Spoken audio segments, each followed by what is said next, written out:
This video will review story structure and plot elements, and then show you how to combine that information to summarize fictional texts.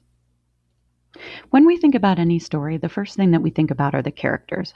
Obviously, we know that the characters are the people in the story, but this year we're going to add some additional terms known as the protagonist and the antagonist. The protagonist is the good guy in the story. Think about a pro football player. They're good at football, so the protagonist is the good guy, the person you're rooting for throughout the story. The antagonist is the bad guy, and I like to think of anti.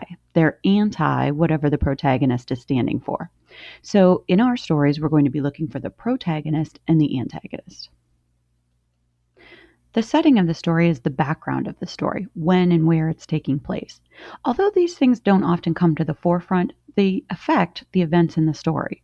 So be on the lookout for where a specific setting or time affects what's happening in the story. Very simply, the plot is the chain of events in a story. However, analyzing it further can help us identify different parts of the story. We'll take a look at that in just a moment. The theme of a story is the lesson that you learn about life based on what the character learns in the story. It can be rather complex, and we will get into it more later on in the year. But think about it, what life lessons can you learn from reading this text? We're going to take a closer look at the elements of plot. The exposition is the beginning of the story, where the character's setting and the basic problems that the character is facing are revealed.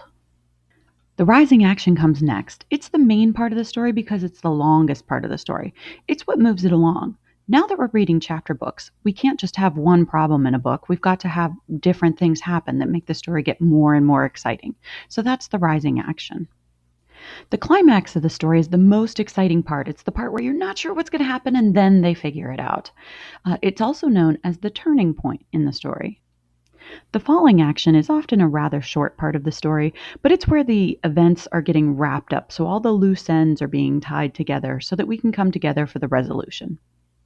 The last part of the story is the resolution. It's the end. It's where all the loose ends, questions, problems are tied up, and we feel good about the ending of the story. Unless the book is part of a series, and then they often leave you with a little bit of a cliffhanger to have you coming back for more. Once you are able to identify all of the elements of plot, then you're ready to go for a summary. Basically, you take all of the parts in order and retell them in your own words. A summary always has to be in your own words. Okay, that's it. That's how we can use story structure and plot elements to summarize fiction.